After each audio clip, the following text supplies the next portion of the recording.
G'day guys, my name's Alright Taz.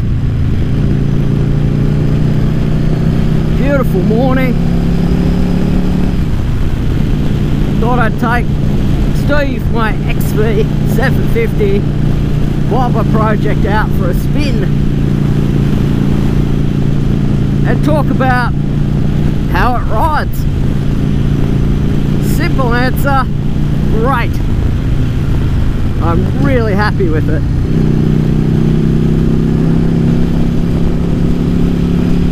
More complex answer, this is easily the most comfortable modified bike I have, or have had. It probably helps that it has mid pegs, which for someone that's fairly short, 165 centimeters, allows me to keep my legs up underneath me. But also, the combination of springs, shocks and seat works an absolute treat. So I've got Honda Rebel 250 or CMX 250 shocks on the back, and they're set on the hardest preload setting, just so there's no chance that I bottom out on the guard. Because remember, I decided not to swing arm mount this guard because I've done that heaps of times. I wanted to mount the guard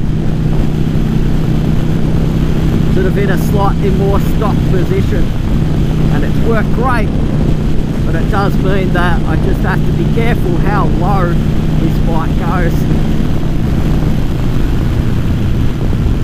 The Rebel shocks are really good.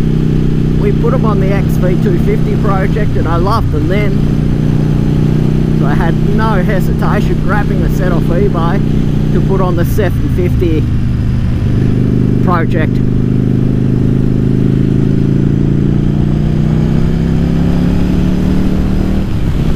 They're 10.5 inches.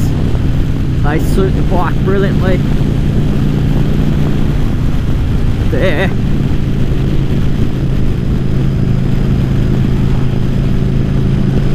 Really quite comfortable to ride. In combination with the CMX 250 shocks,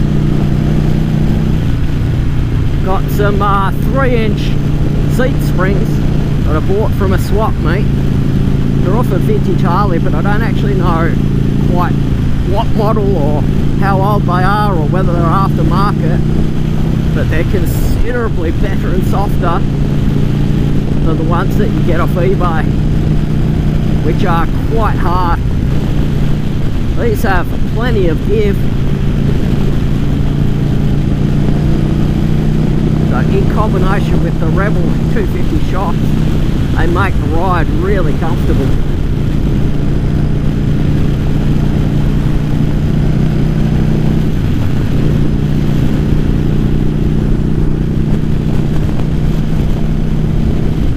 The back end is quite low compared to stock, so it makes you feel like you're sitting in the bike rather than on the bike.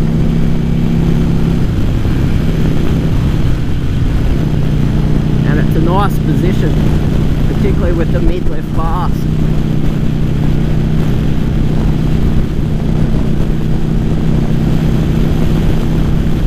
The bars themselves are eBay 8-inch rise Z-bars, and I've got them in combination with a 1-inch riser, so it gives you 9 inches of lift, and that fits the stock wires, brake line, clutch line perfectly, zero issues. I did do a clutch switch delete, but it's not because the wiring didn't fit. It was mine was buggered and I couldn't be bothered sourcing another one, nor does it need one. I just removed one superfluous thing off the handlebars.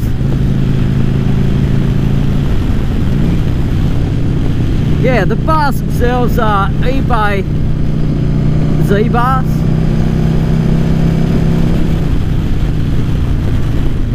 I'm running them with a 1-inch riser, and they're 8-inch lift themselves.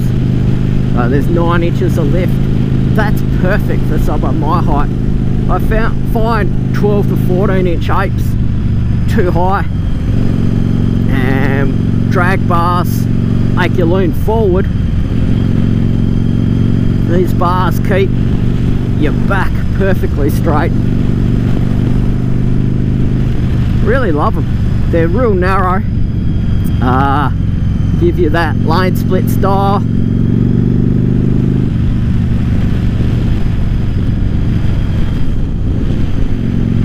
Just exceptionally comfortable, and I think they look great. They're quite good quality, surprisingly, because they were only 50 bucks or something. The seat I'm running is Highway Hawk. I got it from the US. Just decided to lash out a little bit and make this bike as rideable as I can, and yeah, didn't regret it. It's a really comfortable seat. Slimline, sort of bait style bobber seat, but just has more give, more cushioning than some of the other ones I use.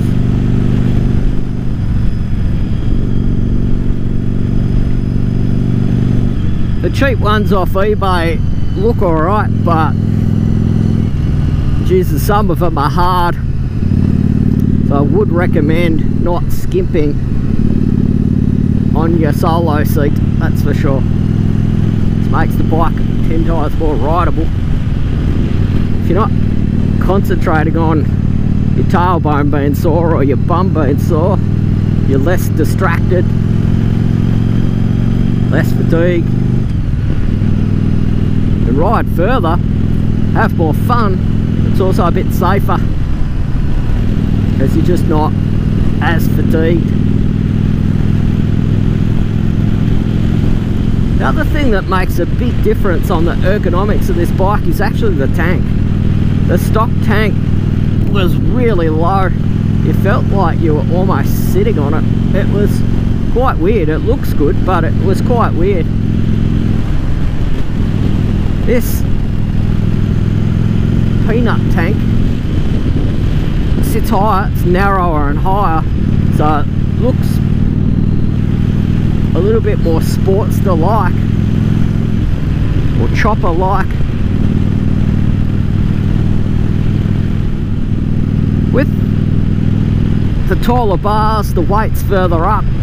I've reduced the weight significantly, so the bike does like to tip into corners better now, which is really nice. This makes it feel a lot more nimble, a lot less cruiser, a little bit more nimble, a motorcycle.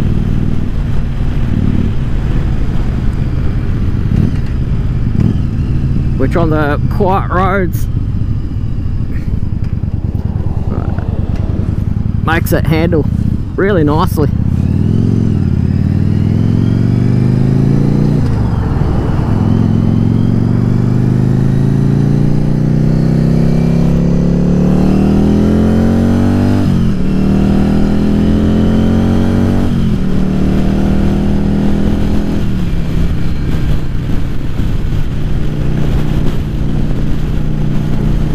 This is an open speed limit zone, 110, which is the maximum limit in Tasmania.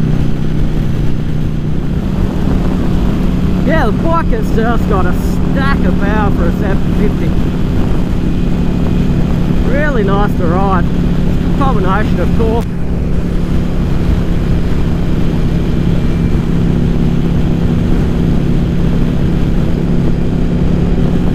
combination of torque and top end. It's quite high for a V-twin.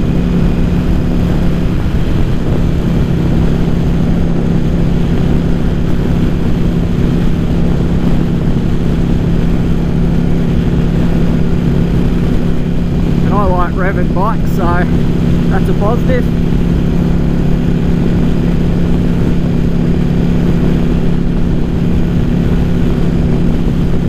Bike is planted, comfortable riding position.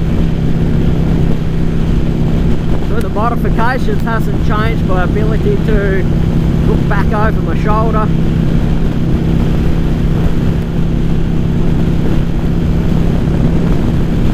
Just an easy bike to ride.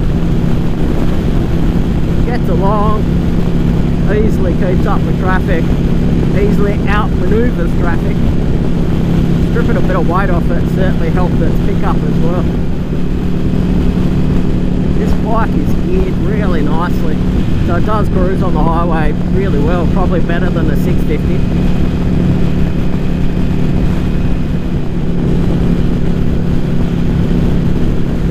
Get off the highway now.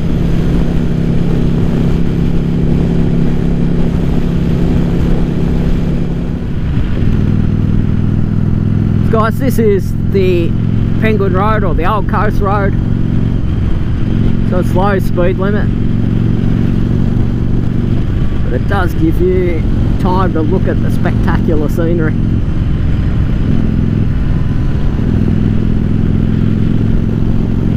So all in all, I'm absolutely stoked with how this bike rides. From around town, highway, back road,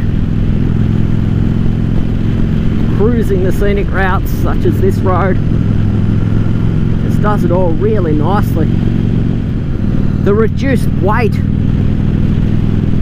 and the higher bars just make the bike feel considerably more nippy and agile, which is a real positive.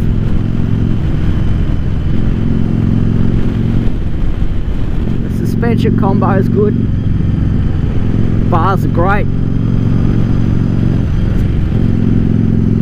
just all in all, couldn't be happier.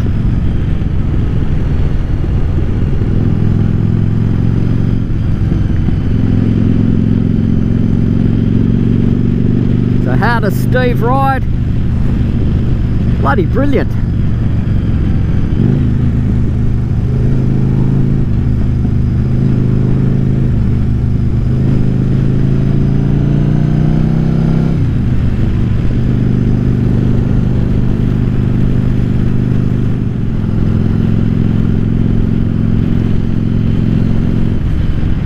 Guys, we're coming into Penguin and get some food, coffee, some fuel.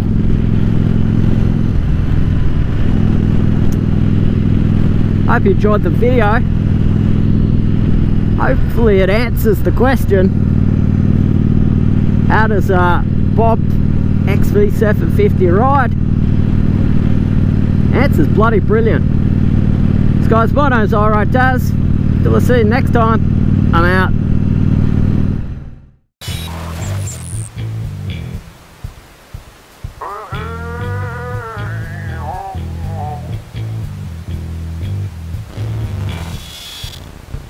Uh-huh.